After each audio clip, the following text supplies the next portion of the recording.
Despite what their moms told them, they just aren't talented enough for radio. Unfortunately, anyone can have a show these days. Sean. Well, I'm pretty hard to figure out sometimes. In fact, I can't even figure myself out sometimes, so don't you try to. Joe. You're an idiot and really a disloyal person. This is the Cuse Militia. Now, those two unapologetically biased, orange-blooded homers, Sean and Joe. It's the most bullshit thing I've seen in 30 years. Welcome, orange men and ladies. Happy Sunday. It's Sunday, right? Yes, it is. Yeah. This is the Cuse Militia with Sean and Joe. At Cuse Militia on the socials. Go there, join the militia live on Twitter, X Spaces from the final segment of each show. God willing. Where we will hear from you today in the 65-0 win over Colgate. It is this year's first montage, and we're going to get right to it. Fair warning that the beginning starts a little rough because, I don't know, it always does when they do press conferences inside the Dome. So, with that said, let's take a look what Coach had to say following the win. I just want to take my hat off to Coach DeCoste and Colgate. I thought that they came in and played a really good game. I hope that they came out healthy. He told me that maybe they had an injury or two, and my big thing is just making sure at this part of the year that both teams can come out healthy and not let it upset the seasons that everybody wants to have. Those guys are like brothers. They're 45 minutes away. And I'll do everything I can. And I told him, I said, I can't wait for the off season for the guys to come up and let's talk football and share some things because I really like him and I like his program, and I wish him nothing but the best. Yeah, I think he ended up like 70%, which is really, really good. And threw an interception, not so good in the end zone. But when you think about all the positives, I don't know, 3 or 4 touchdowns, I can't remember all the stuff that he did. And I'm most proud of him is how he was trying to protect himself for the most part. And sliding, avoiding some hits, and then, getting some first downs with his legs, but getting out of bounds and protecting himself. Because that's going to be extremely important this year. Coach, can you talk about LaQuint Allen after the difficult offseason, 107 yards in his first game back? How did he look in terms of replacing Sean? I don't know if it's fair that we should say replacing Sean, but what I will say is I think that LaQuint has very unique skills. I love the way he's a competitor. You guys, if you guys ever had an opportunity, and you don't because I won't let you, but if you ever watched one of our practice from the beginning to the end, the guy loves football, and he practices the way he plays. What you see on games is what you see in practice. And he doesn't have a second gear. It's always full speed ahead, and he's always energetic. So he's easy to like. He's a good student, and he has had some things that have happened with his dad passing away this year and all. But overall, I think he's a fabulous individual, and we're lucky to have him on our team. Coach, how are you feeling? What were you thinking about heading out of that tunnel here for the season opener? Not pulling a hamstring. If you pull a hamstring and those guys are behind you, you're going to get trampled bad. Some of those guys can't move out of the way, and they're heavy. So that's my main thing, not falling down and getting trampled. The main thing was trying to win the football game. Once you win the football game, we wanted to come out of it healthy. Based off of my talks with the trainers right now, I feel that we have accomplished that. Although sometimes the guys can go away, go to bed, wake up in the morning, and something will pop up. It really does exactly happen that way. So far, so good. We got to wait, till they go to bed tonight. We had an opportunity to see them tomorrow. But if we came out of it healthy, compared to last year, that would really be a blessing. Coach, there are a lot of firsts today. Kendall Long and Daryl Gill had their first touchdowns. Gregory Delaney had his first career pick. What's it like to see those young guys kind of take their first steps in college football? It's exciting. It really is. They come, they have the young people energy, but and you don't get to see them. And you don't get to see them that much. This doesn't happen a lot in college football where you get an opportunity to play your entire football team for the most part. Now, it's not intramurals where everyone doesn't get to play, But we did get an opportunity to play a lot of guys, and when you play the young guys and they have some success, it's always fun. And now they need to get back into the weight room and get back on the football field and take that early success and grow it into something else, something really meaningful, a career that people can talk about. And then what are your thoughts on the receiver depth below your top two options after today, and did anybody stand out to you? Well, I mean, those guys got some touchdowns. Umari got a touchdown. The young freshman from Texas got a touchdown. Now we got to see if they can do it when the DBs are even better than the ones they faced today. They got to continue to improve. You know, Marlowe needs to be the new Karate Kid because he waxes on and he waxes off.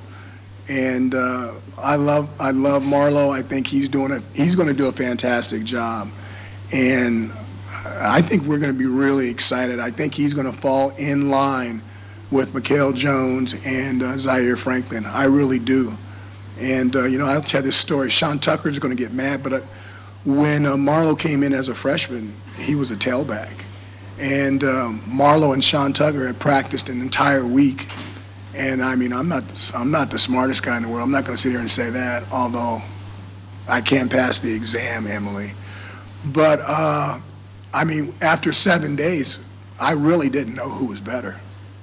Now, Sean's going to get mad. They were different styles, but I really didn't know who was better. And then on the 10th day, Marlowe said he wanted to play defense, and he's been playing defense ever since. But I really believe that Marlowe Wax is going to fall right in line with those linebackers you just mentioned, and we're really seeing something that's very unique and very special. 7 penalties, I believe, today. You guys were one of the most penalized teams in the nation. You guys. It's a fact. It's a fact. Is that a concern yet for you, or are you kind of like week one, it's okay, there's going to be some jitters, some mess-ups? When does that get to be a concern for you? The first quarter, when the second one happened. Is that it? That's it. Thanks, Coach. Okay, you guys have a good one. I'm going to have fried noodles. All right, so the one thing that wasn't in there that I feel like we should just get rid of off the top, and I want to be like totally clear, I'm not sure what kind of gauge Colgate gives us, but you can say this. You could say this. In the fact is that to hold anybody out of an end zone when you got fourth stringers out there, to hold them out of the end zone, to keep them to 106 total yards of offense. That speaks volumes. I don't know if it matters. It matters a little bit, but I don't know how much it matters who you're playing when you pull that off, because that's a feat, and the defense looks terrific. So, with that said, the drop in the ball. I mean, 4 fumbles, 2 were recovered, and we saw Garrett Traders.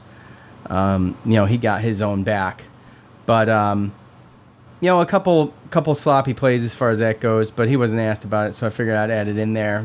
Got it. First game, like I said, I don't know how much we take away from this. It's kind of one of those things that first game jitters could easily be chalked up to that. So, Garrett Schrader, 75%. Coach said it was around, he thought it was 70. It was 75%. He had the interception before halftime, but 4 touchdowns. Coach mentioned he is trying to take care of his body a little bit more, but I would still say that that could improve. And, although he did slide, he did get out of bounds, he did also put himself in situations where, if he continues to do that going forward, it could be an issue. And obviously we got to keep him healthy for the year, and not just healthy, but like tip-top shape, right? He throws the interception. I remember last year he came out in the third quarter for a series. He came out, for the series in the third quarter last night or yesterday, and he said he just couldn't end that game on a pick. He wanted to keep playing, but obviously, a great game for him. 18 for 24 for 257, like I said, 4 touchdowns, and then the 1 interception that I wish he could. I'm sure he wishes he could have back. And I think, 40 yards rushing. So, all in all, a pretty good way to get, as the quarterback and leader of this offense, to get your feet wet, regardless. Yeah. So, to kind of hit your first point, to kind of compare things, I don't think that Colgate really is going to give you a good gauge whatsoever. Obvious. I think it was pretty obvious early that their offense was going to be able to do anything. I think their longest pass completion was 9 yards. So, yeah, it was more or less they're going to run, and if that didn't work, then it was pretty much over. So I knew that they weren't going to be able to score like that. But every team has that 1D, 1AA warm-up game. Well, sometimes it's the first weeks. Last year for us, it was game 4 or 5. But nonetheless, we took care of Wagner, and that's kind of how I thought it was going to end up. Right? Last year we were beating Wagner so bad, we came out and I think we did two 10-minute running halves or quarters, second half. I was kind of waiting for that. Kind of rushed that through, you know, and it was still 59-0. I figured that was going to be what happened here, and it wasn't. So that was a surprise. Kind of a surprise, when you go back and listen to Garrett Schrader, he said he used the word argument, but then was like not argument, but discussion of the coaches didn't want him to go back out there for the first series in the second half, and he didn't want to finish the game like that. He wanted to go out there and redeem himself and finish, on a high note, which he did, throwing a touchdown to Amari Hatcher. But when you look at, basically these games you have to take care of, right? And we did last year, we did this year, and it was our first game. Pittsburgh, they played Wofford yesterday. You could say they did, but they won 45-7. They gave up a touchdown and scored 20 less points. And even earlier this week on Thursday, Wake Forest hosted Elon, and they won 37-17. So yeah, they won the game, they handled it, but it didn't look. And now this isn't to say that Colgate is as good as Elon or Wofford either, because there's probably a little bit of a disparity there with talent. But overall, at the end of the day, we went in and we did probably more than what we thought we were going to do. I think there were some pretty close guesses on Twitter, at least some of the ones I go back and look at. There was someone that had 63-3. I think Noah had 59-0. Mm-hmm. So, I don't know what was on Facebook, but it looks like he's kind of the winner there. I'll give it to Noah. But yeah, so we took care of what we needed to do, and obviously in good fashion, right? Not giving up. Seven first downs? I think they crossed our 50-yard line once. In the fourth quarter. In the fourth quarter when we had our third string guys in, and we held them to barely over 100. Barely over 100 yards. And that's kind of my point. 106 total yards offense, no points. I don't care who you're playing. That's not easy to do on any level. It's really not. No. And I agree. It's not a good gauge. It's a terrible gauge. In fact, I don't know what you can take out of this game other than the defense looks pretty good. The defense is really solid. And, I thought it looked good. I don't care, really. I understand. We're going to get a better benchmark even next week, but... Right. Well, I'm just saying, if you can say the defense looked good, minus... Yeah, it's the first game, so you expect a couple penalties, right? Which we had a couple of those, and there was... there were some turnovers, but really, when you look at it, our first turnover wasn't until the Garrett Schrader interception right before half.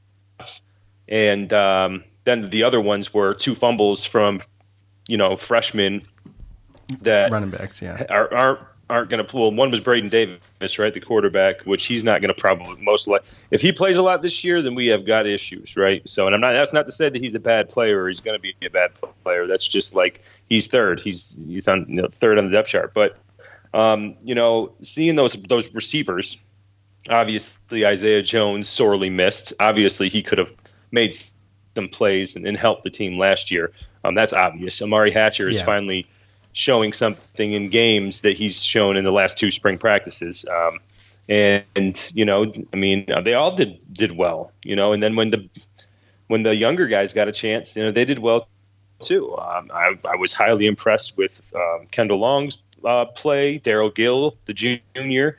He was one of our last recruits. He's a true freshman out of Texas. I think he wouldn't even recruit. He didn't even have 3 stars on 247 Sports. So he's 6'3", 170 pounds, but he's fast. And you saw the speed he got around.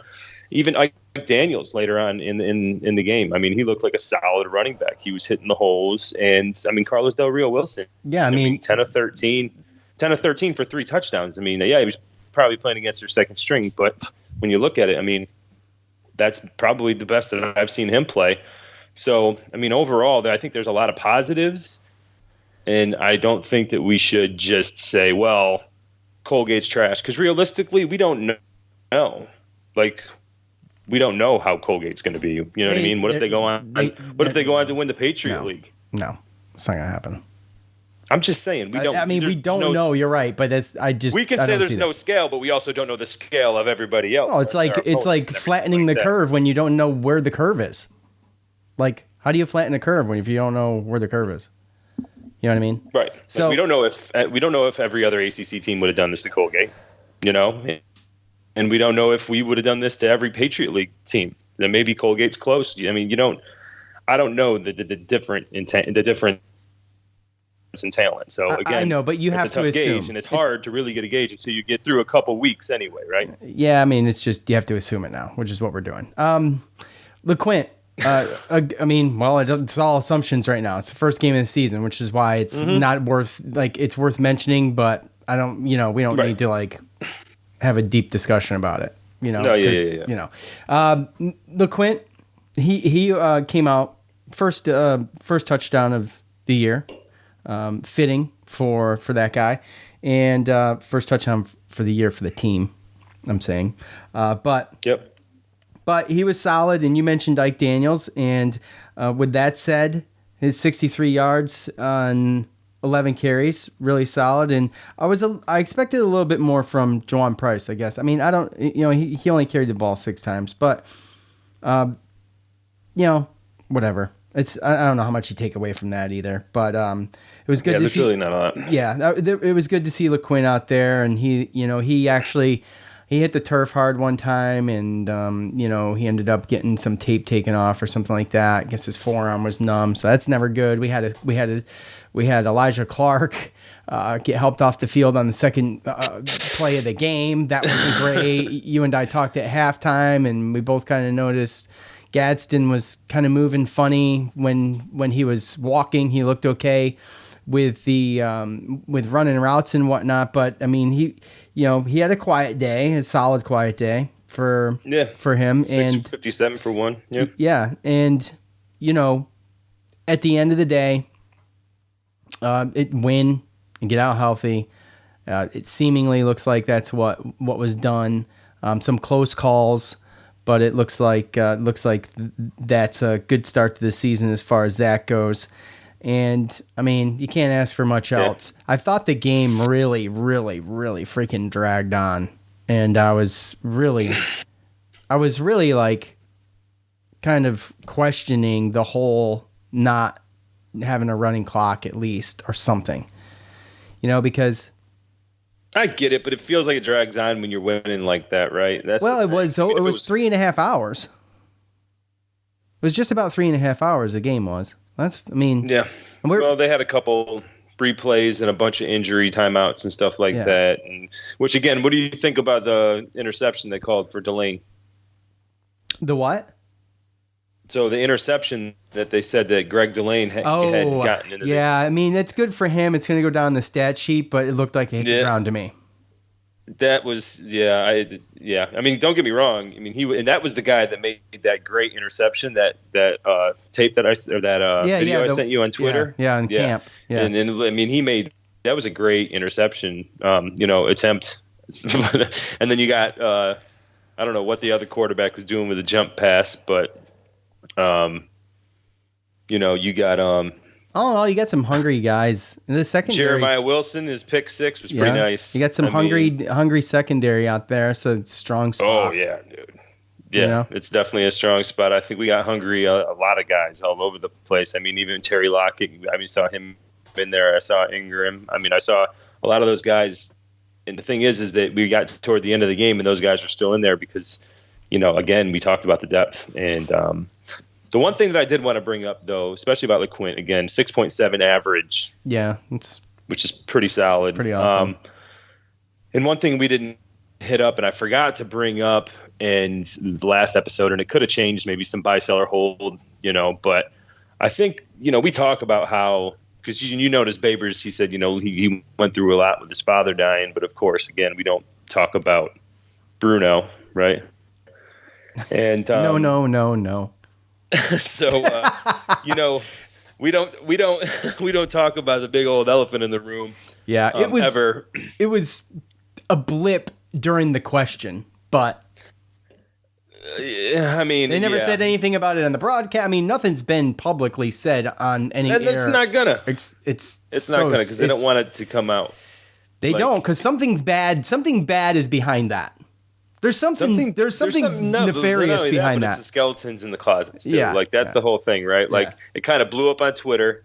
LeQuint stepped up and did what he had to do, and they folded. And I'm proud, and I'm glad to have a guy fight like that and still actually be happy about being at the school. Yeah, yes, absolutely. And I personally think too that this team, I look at someone like a Garrett Schrader or someone like a Babers, and the way that they hold themselves and the values that they have in just, I full-hearted believe that those guys, everybody was behind them. And the one thing I don't know if we talked about or I forgot to talk about was that LeQuint Allen, they always get the jersey changes, right? Single digits means you're a big deal, right? Mm-hmm. Well, he got single digits. His number went from 20 to 1. Mm-hmm. And Babers talked about, everything he's been through and the way he still practices and the way he's done. I mean, he still did his cheerleading and football camp back in New Jersey. You know what I'm saying? You see him out there taking pictures with the fans. Like, he does everything right despite everything that he's gone through and his attitude and everything. And he gets a single-digit number. Like, I think that this is a team that rallied around him and is rallying around him and giving him that single-digit jersey, like, to say, here you go, number one. You know what I mean? Like, I feel like this is, obviously you got Schrader and Marlowe X, you got Gadsden, guys who are, their last hurrah, but with everything that happened, I think it really, really united this team and kind of pissed them off. And I think LeQuint Allen getting that single-digit jersey number, he could have a special season. Yeah, and obviously he's feeling the love because, you mentioned coming back and playing at the school kind of, could have, was trying to put the screws to you. Let's be honest. He's feeling the love, and, I think that goes a long way. He knows he can be a star here. That's something else. Plus, I'm sure the coaches were by his side, and he. I think everybody all that was. Said, yeah, he put himself in that position by sticking up for other football players, sticking up for his La Familia, right? Yeah. Going and fighting for them, putting him in a situation to even put himself in this situation, just to try to, and in hindsight, you pick and choose your battles.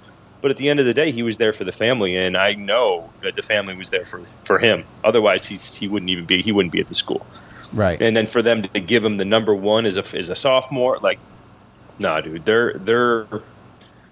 this could be, they're playing for each other. It's not just like they're playing for themselves. And, again, Colgate, you really can't tell. Next week will be another one where I'm sure we can go out Western Michigan and it'll be like, oh, it's only Western Michigan. How are we going to gauge it? And then it's only Army. Like, the people are going to keep saying this until we actually go and do something. So, I saw. Well, there's Purdue in week 3. We're going to really find out.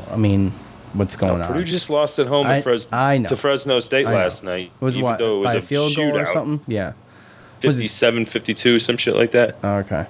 All right. So, anyways, with you hit on some of the young guys. A lot of opportunities for those guys to get some burn and get some reps, some live reps, and everybody.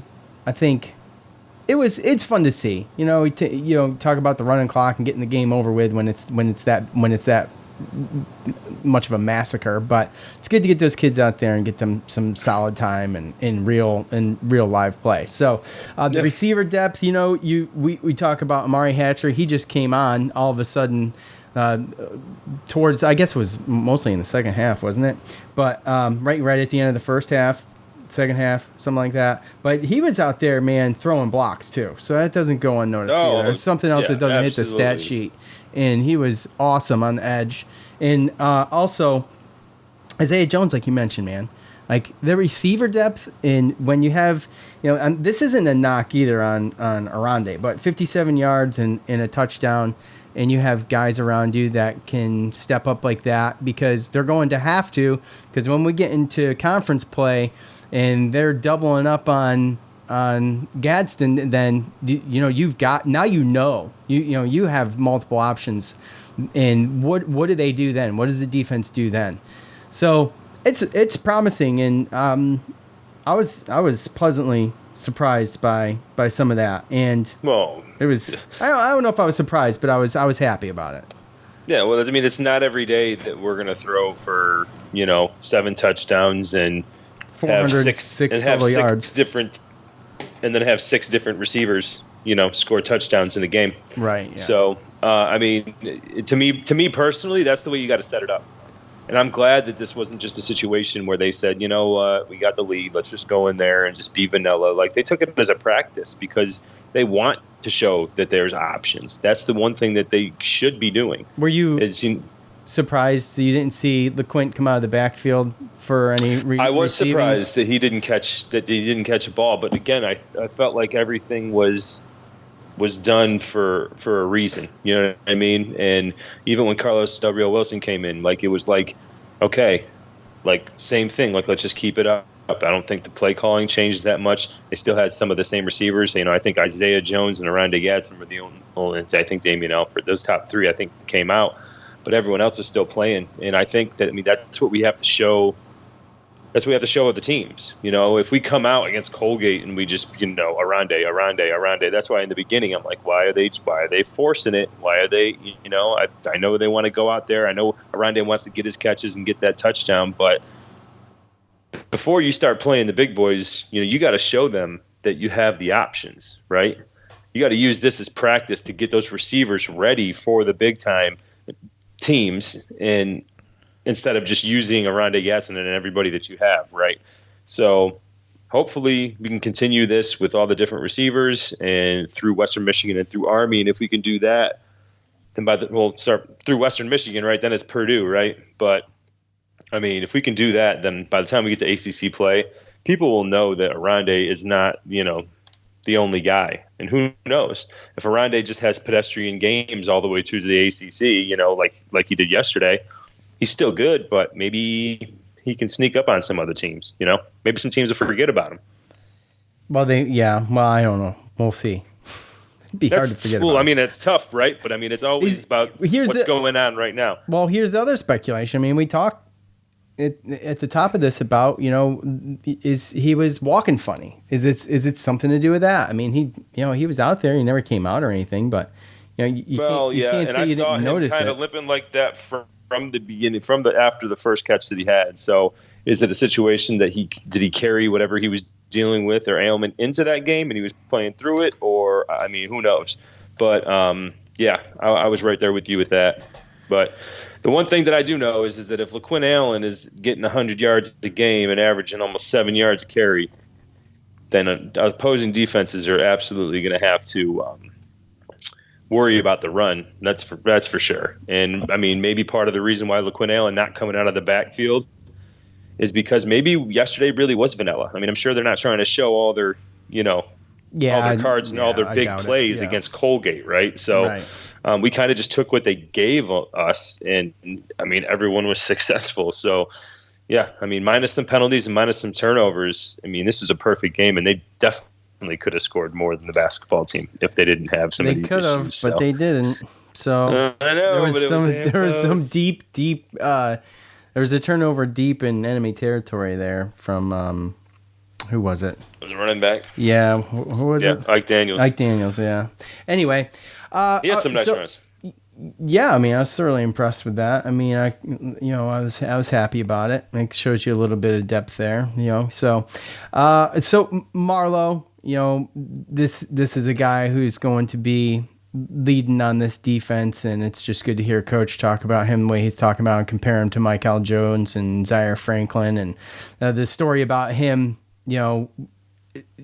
basically fighting for the job at one point for running back, and the coach saying that he couldn't tell the difference between the two of them, or he couldn't tell which one was better because they both had different types of strong points. And Marlowe's like, well, I want to play defense, so he's playing defense, which is tremendous. It just goes to show you how versatile he is and what an asset he is to not just the defense but the team in general. And it's just one of those things that when you think about a character like him, he's always smiling, and he's always seems like he's always pumping up everybody, and he's on the podcast, right, the Mob podcast and everything. So it's just a cool story. I think we all remember when he came in and he was recruited as a tailback, and before we knew it was like, oh, he's going to play defense. It looks like, oh, that's kind of weird.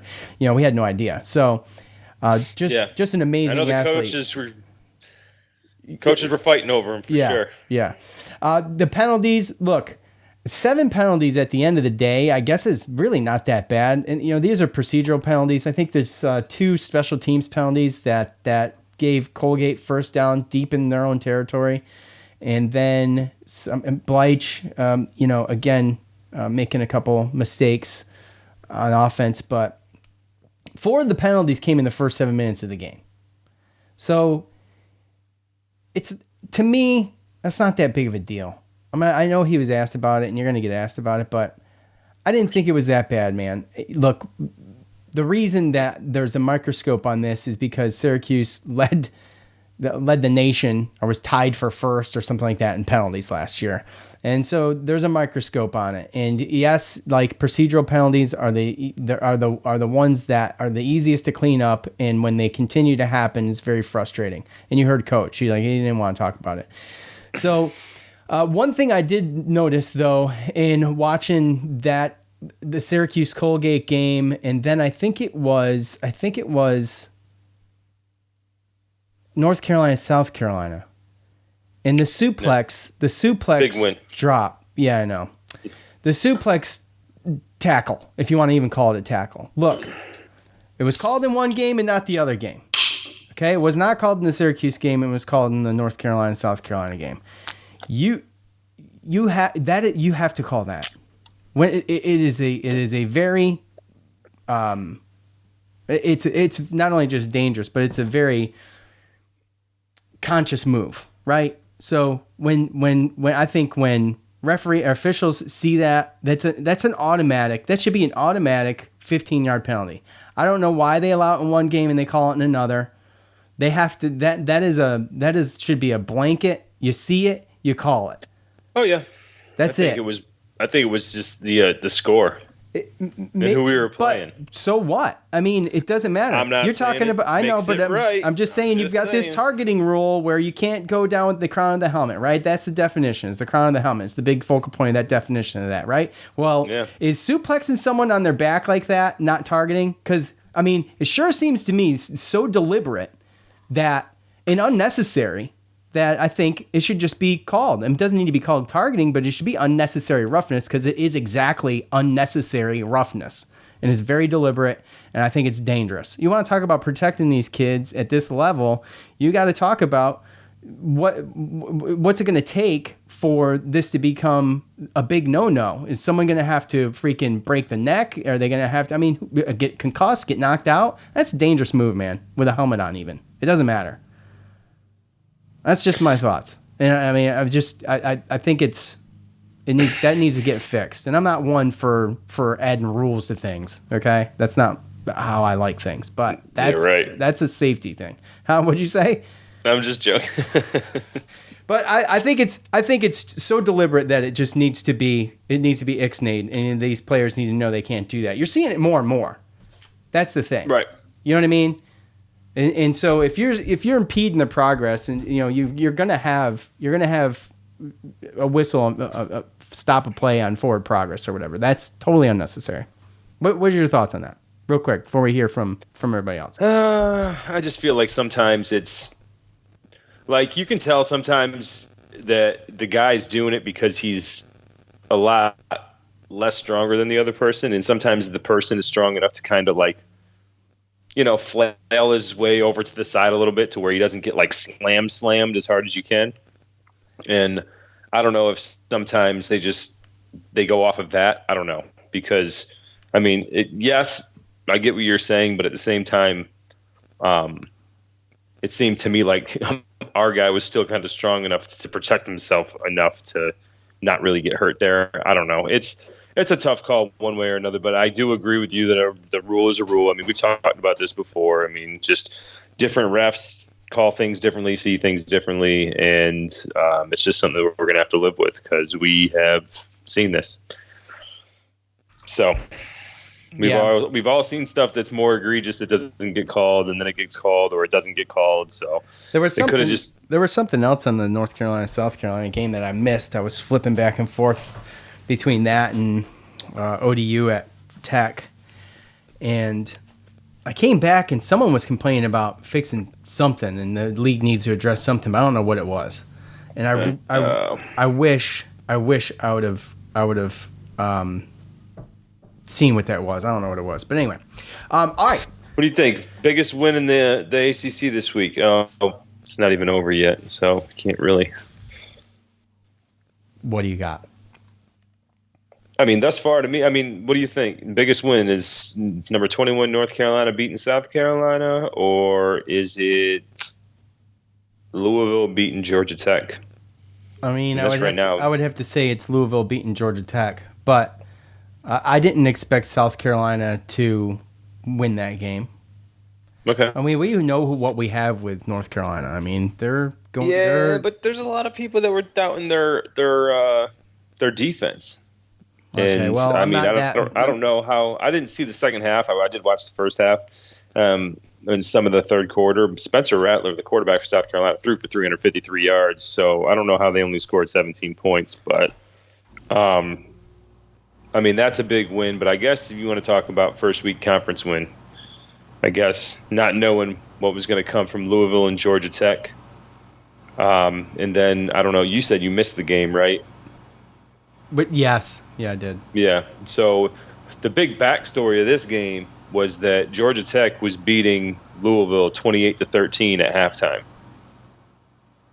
and then Louisville came out and they beat them, basically outscored them 26-6 in the second half to win 39-34. So, and both teams have new quarterbacks. Both teams have new head coaches as well. So this was one of those games to where it kind of, showed us a little bit about both of those teams. And I mean, maybe the biggest win in the ACC this week thus far is Northern Illinois beating Boston College. Well, I was gonna say what I was gonna do was the biggest win and then the biggest loss. The biggest, the best win for an ACC team versus the best or the worst loss for an ACC team. I'll go with Louisville Boston College.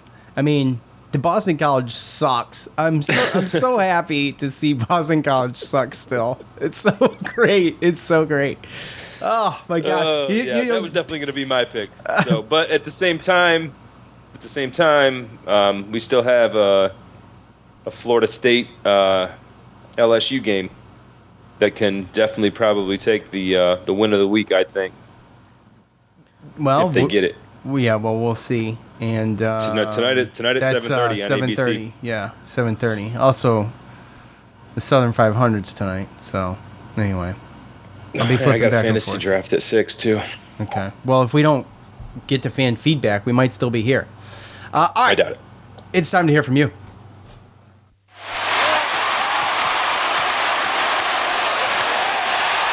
It's time to hear from you, the loudmouths from the Loud House. All right, you guys know what to do at the end of every game. I ask for your thoughts on that game, and then you leave them on Twitter or Facebook. Those are our only two platforms that we even bother using. And the best of those is Twitter, to be honest with you. Look, not a ton of comments. Not a ton. I'm looking, though. It ain't terrible. But it could be better. I'm just saying. I'm a little disappointed. Okay? And I get it. But, where shall we start, Joe? First of all, because let's do this. At Oil Cuse. kind of concerned about the offensive line. Defense is going to be very good. There were some times, it didn't. There were some holes, and Schrader was under pressure a little bit more than I expected to be in that game. You know what I mean? It was a little bit suspect to me, and it seems like we run into this like every year. This is a point of conversation. Of course, you know what I'm saying. Yeah, I mean, it's been a situation like this, right? We watched Terrell Hunt run for his life. We watched Eric Dungy run for his life. Tommy DeVito ran for his life. The list goes on and on. Right. So, I mean, and don't get me wrong. There's been times, seasons where they've been a little bit better, at the passing, or maybe they're a little bit better at the running, so that it helps our running, rush defense and stuff like that. But at the end of the day, I feel like it's always going to be a point of contention, because I think us as Syracuse fans know that if we don't have at least, a capable offensive line, then it's going to be really, really difficult. So, there were points, but at the same time, we also do have someone like Schrader who is kind of a magician, as far as being able to, I mean, I was impressed, and I saw improvement on the way that he manipulated the pocket and kind of maneuvered and got out of some things. I like how, in Coach Babers, he spoke of it in his press conference. I like how he slid and he did things to evade the hard hits or the direct hits, get out of bounds, stuff like that. So it was better.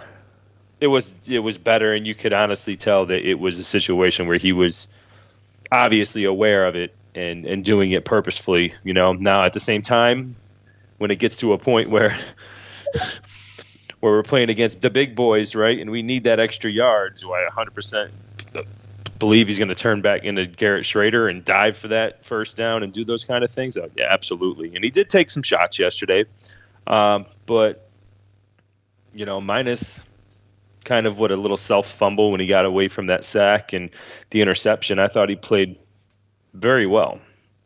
And, I mean, we did allow – look when Allen averaged 7 yards a carry. So it wasn't like certain aspects of the offensive line were horrendous. It's just – and also another thing to throw in there, when we looked at the depth chart, graduate senior Joe Moore out of Richmond, that's right. he was supposed to be the starting right guard, and I guess he – turned an ankle. I guess he was just out for precautionary. No reason to play him. Right. When he's got a little owie. I think that's probably the similar situation with Trevor Pena as well. So, yeah, when you look at it overall, would you like to see dominance against a team like Colgate? Yes, but it is their first start together. They were down one of the projected starters, and obviously you saw them switching in and out and getting the second string guys in there.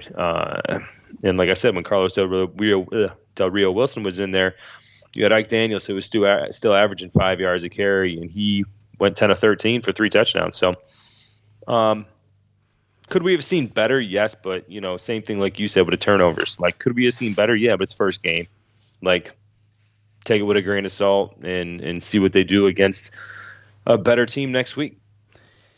Yeah, and it progressively gets a little bit tougher for the next couple weeks, and I don't know what the hell Army's got to offer, but well, I think it'll eventually start to paint the picture of what's reality, right? Yeah. Dom on the Twitter @BaptizedByFire. I felt like I was listening to a spring game. I have a feeling this D is better than last year. Bleich needs to stop penalties. I'm gonna, like I said, we'll chalk up the procedural things to just nerves. It just happens so early in the game, and when you step back and check it out. But yeah, there's again, like he echoes what Captain Patrick says. He thinks they think the defense is going to be pretty damn good. So there's no reason to think otherwise. There was a couple plays in the beginning, and they did break off for like a 17-yard run one time and a 10-yard run another. So obviously there is still, I think it's still up in when it gets to playing against teams like BC and Pitt, the ones that are going to line up and just run it down your throats, put in their, double tight ends and stuff like that. Like, I think that's probably still. I mean, we got to see something. We got to see that. But as far as playing against teams that don't have that skill set and that size, I think we're going to be all right.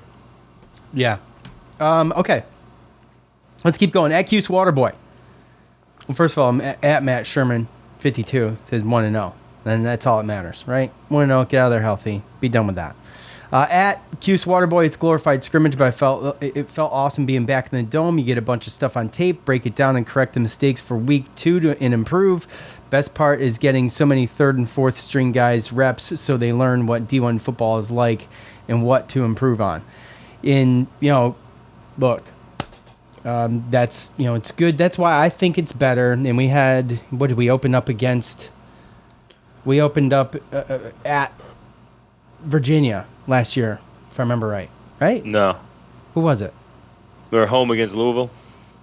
Oh, that's right. That's right. Okay, so, you think about, that's a little nerve-wracking, right? It's good to have a game like this to get settled in and get that first one out of the way, where you know that you're a superior team and you're using it as a scrimmage, like he said, it's a glorified scrimmage, and you're able to do exactly what Tony's talking about here and break it down and look at the stuff you need to improve on, rather than having a conference game where it's like you are in a struggle now. You have to win, and you have the first game of the season and you're playing in conference. That's tough. Although it's exciting and it brings a lot more excitement around the start of Syracuse football for us fans. That's a tough spot to be in, and getting a game like this, and even next week.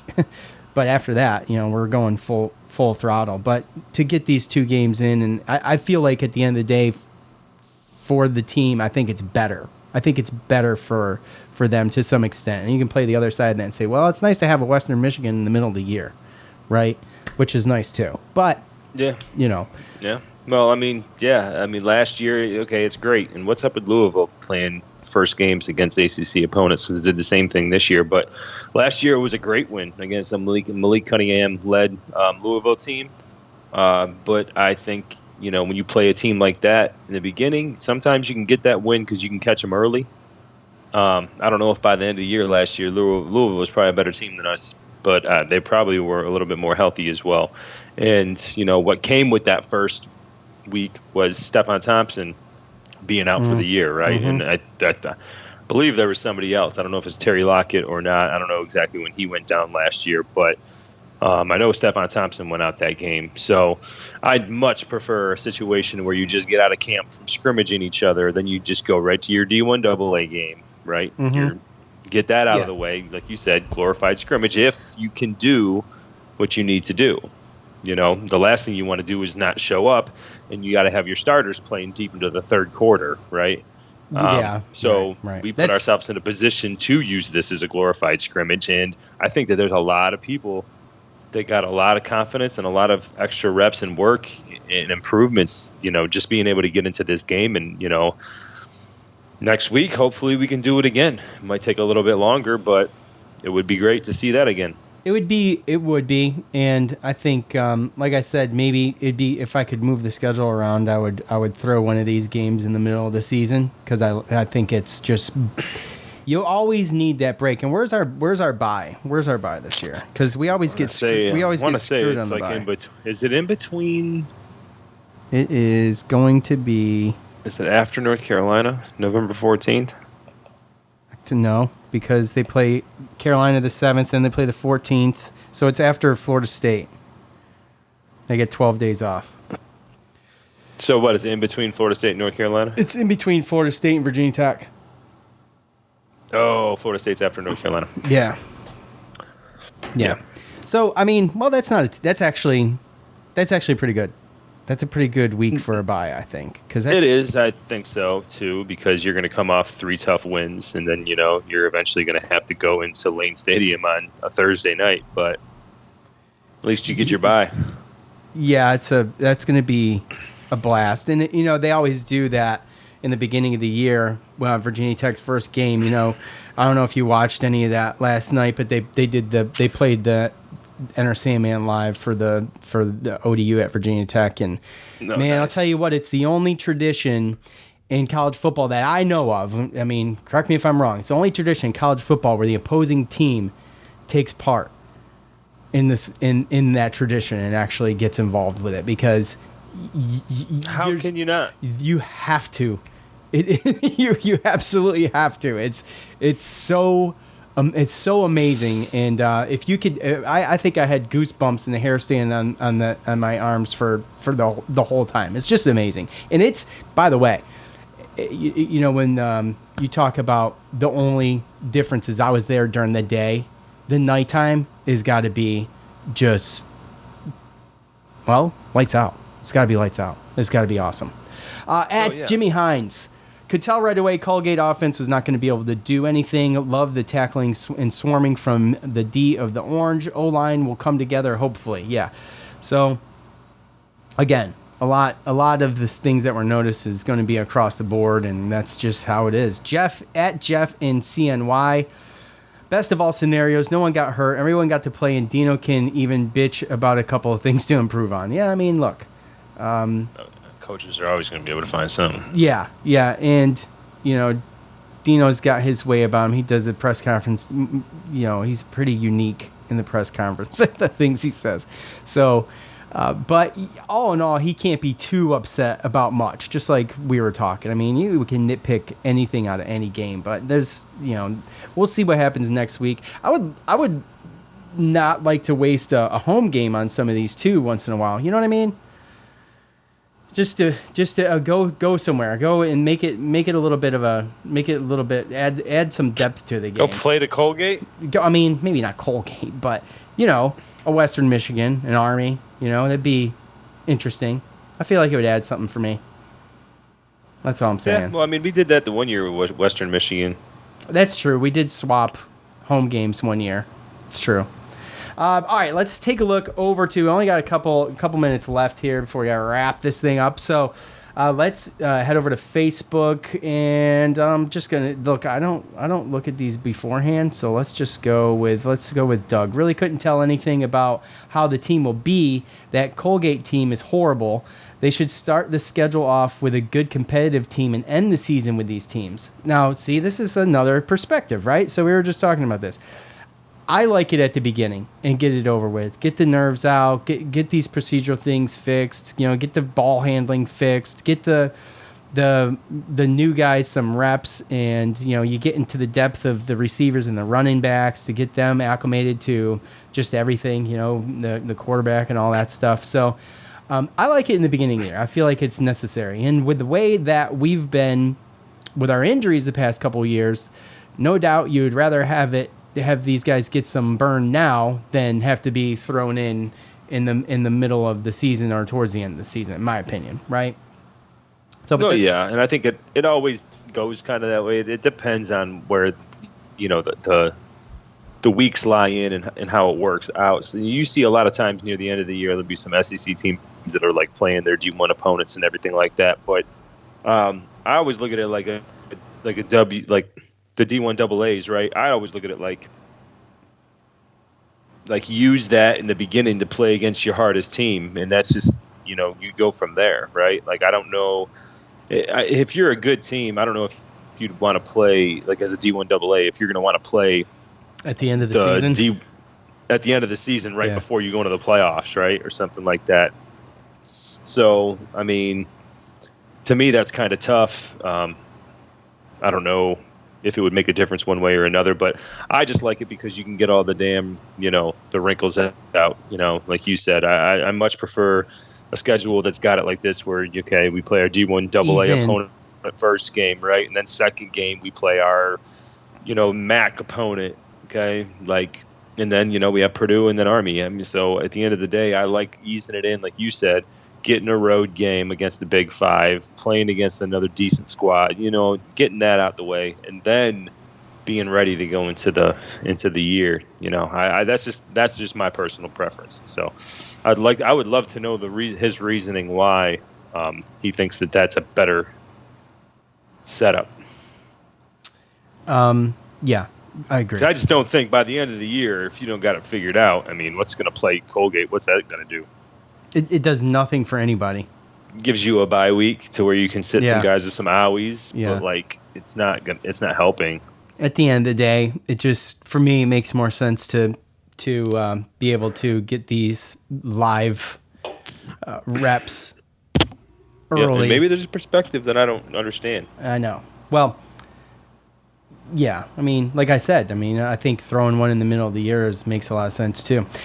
Jake B on Facebook, they did what was expected, got the blowout W and escaped without any major injuries. On to week 2, and needless to say, we finally now lead Colgate in the all-time series. That's true. It was 31-5 coming into the game, and now we're pulled ahead, 32-31-5. Advantage Cuse. Go Orange, he says. He's got the upside-down flag, which I stole. I did give him credit, but I did steal it, and I put it on Twitter last night, and I like that idea. Well, I think it's not theft. It's called true. sharing. That's true. Aren't you? That even says share. Right. True. And I took it off of Facebook and put it on Twitter. I could have passed it off like it was my idea, but it was not. It was Jake's, which is a great idea. And going forward, I think that's good. Just shows your character, Sean. Well, I mean, you don't want to get caught like stealing someone's stuff. Be like, hey man, what? You mean you don't want to like hear someone say something and then turn around and completely repeat it? Like yes. Like maybe well, I don't know. Maybe you've listened to this show before. Let's just say, and you or I or both of us have said something, and then it's like, then it could like shows up on another show or something like that after the fact, like that. Right. I mean, Okay, I get it. Yeah, that would just as an example. You don't want to do that, right? Well, because I mean, we give people their due, right? I mean, well, you you try make to a give good credit, point. We're not so going to you steal it as our own, right? Right, you give credit so you don't look silly, right? Yeah, I don't want to look like I got egg on my face. I mean, yeah, and also, I mean, it's not like, we've been around long enough to where, we have integrity. We have integrity. We try to anyway. We don't, but we try to. All right, Jason. Well, speak for yourself, buddy. As Joe slams his beer. Not that that's not, not that you can't have integrity with slamming beer. Trying to I don't know. Me it's because just like, I drank the last sips of my beer. Like, come on, bro. Let's see. You got me all kinds of sidetracked here. All right, Dan, exactly how it should have gone. Even after some mistakes and miscues early on, it was clear the defense has the right mentality. Those guys were juiced up and showed great energy from the get-go. Yeah. I mean, look. Hey, look. I know they're missing some guys. Some went to the NFL. Some went to other teams. We brought some guys in, but it damn sure still looked like the mob to me. Yeah, and that was the one thing. I don't know about you. Yeah, that was the one thing I was a little. I mean, I wasn't worried about it, but yeah, okay, I was worried about it. Yeah, I was worried about it. I was you saw some transfers and some guys enter the NFL, and you're like, man, those are going to be huge blows. But I think that, man, just the recruiting in this the Rocky Long at the helm now, and being able to have the godfather of the 3-3-5 in charge of things, and I mean, it's promising, man. Yeah. It's promising. I mean, look, all you can go off of is what you see, right? We've seen one game. That's all you can do is go off of that. I mean, now could it be that Colgate was like the worst team in D1 AA, and like any team could have done this? Possibly, but yeah. I mean, the way that they flew to the ball, the way that they were just swarming the ball carrier to try to get that tackle or get that ball or get that turnover, like the mentality's still there, right? Now, what's going to happen when we play against a team that's willing to throw the ball 10 yards down the field and isn't a D1 AA team, so they have some size to where maybe they can push you around a little bit more? Mm-hmm. Then we'll see. But, I mean, you got to be impressed with, 7 first downs, crossed the 50-yard line once, 106 yards. I mean, yeah, that's what I'm saying. That's complete domination. Absolutely. So, not easy to do, no matter your opponent. It's college football, and it's not easy to do. No. Let's do one more and then we'll sign off. Dave R on Facebook. Look good, win, loss aside. It was nice to see them shake off the early penalties and get in a rhythm. I also liked that they got multiple wide receivers making good catches, which is key this year. Excited to see them in the coming weeks. Yeah, I mean, that sums it up, besides the win, loss aside, because everybody wants to win. But yes, it was nice to see them settle in, and it shouldn't have been that hard to begin with, but they did not continue.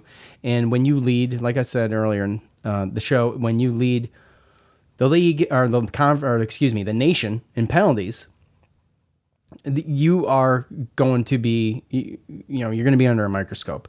Just like the old Raiders effect back in the day. Like, they led the league in penalties. So therefore, like, anything they did was a penalty. And it was just constant. It was this black cloud that hung over the Raiders for years and years and years and years. And because they were known for leading the league in penalties, they just said, all right, well, I guess we're going to own this. And anything they did, they got penalties called on them constantly. You remember that? Yeah, that sounds like a conspiracy theory. Yeah. Okay. That's just, yeah, it's, again, we can sit here and talk about that stuff. It's the first game. There's going to be penalties. So yeah. And, this podcast is probably way longer than it needs to be evaluating this game, by the way. No, we're giving the people their dues, man. Yeah, that's true. They responded, so you might as well talk about it. The voice of the fans. Right? The voice of the fans. What was your guess, by the way? Oh, my guess was 52-17. Oh, so that means I win, eh? I don't know how you win. I was going to talk about this too, eventually, but I think the only way you get points is if you nail the score. Because how do you win? What? Yeah. I think that's how we're going to do it. Closer. Yeah, I know, but I think that's how we're going to do it from now on. Dude, I did say the rules. Hey, by the way, there were no rules to this ever. There was never rules. That was the problem. You sound like the freaking government. Well, just make up the rules. Make it up as you go. Right? Yeah. Pretend like there wasn't any rules. How do you just make it up, right? How do you put in place rules when there was never rules to begin with, and you just do whatever you want? What are you trying to say? There wasn't a constitution?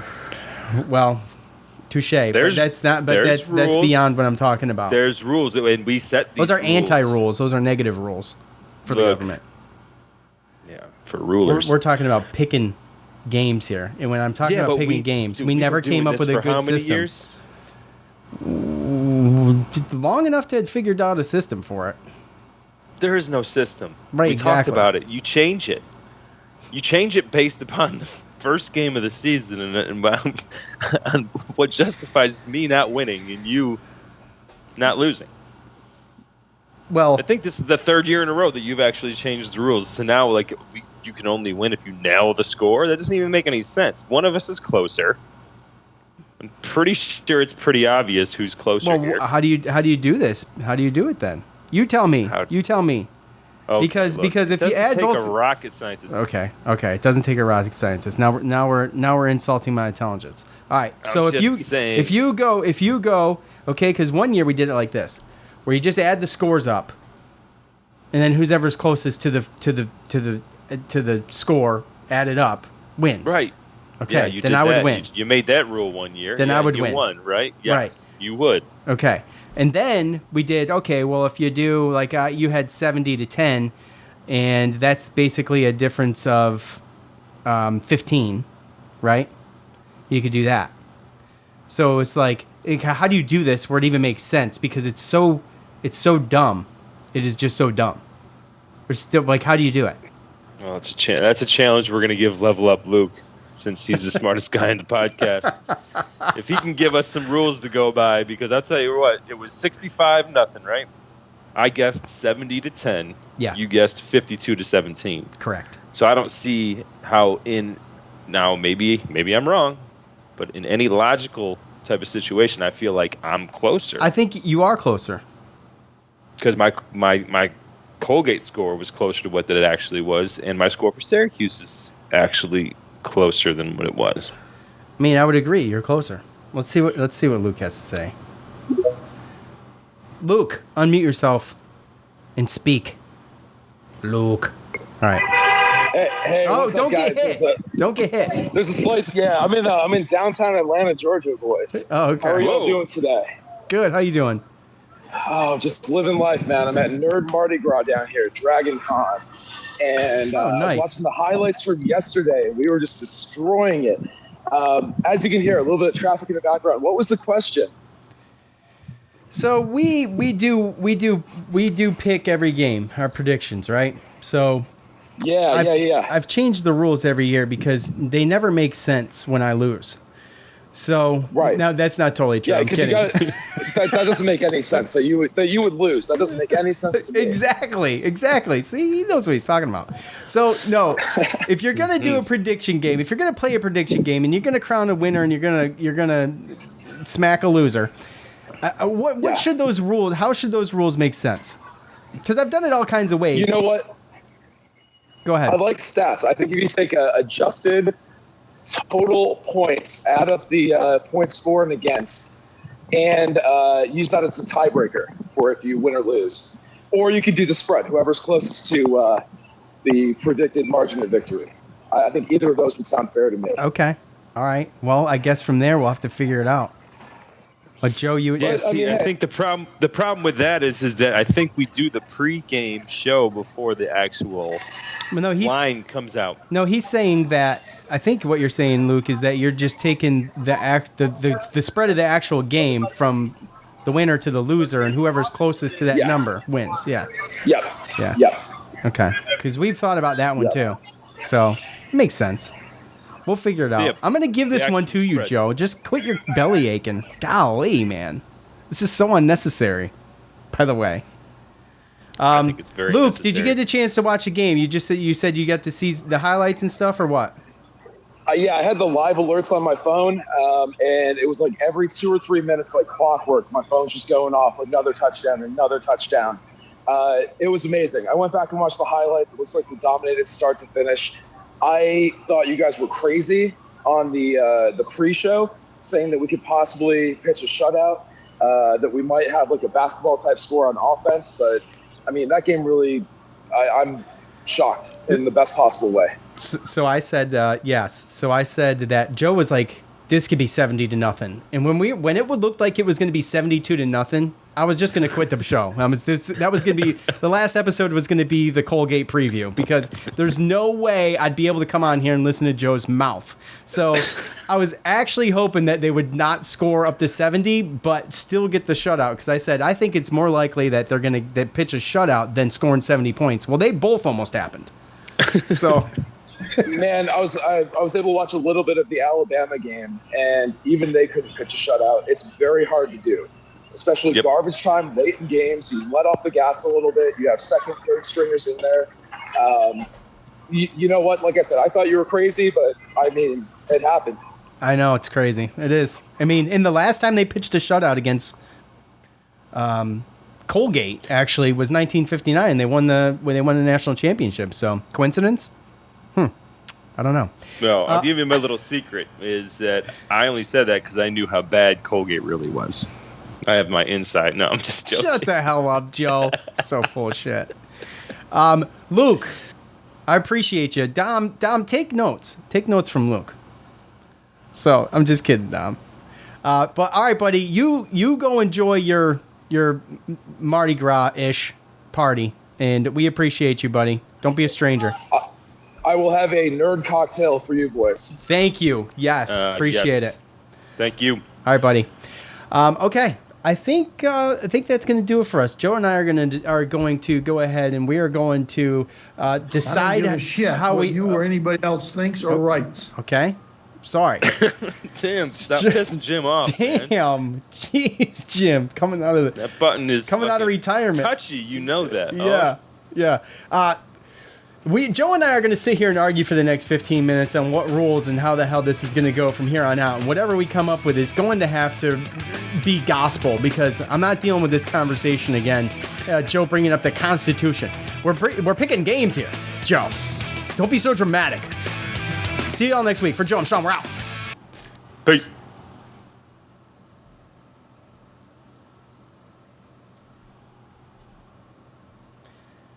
We done? We live? We off?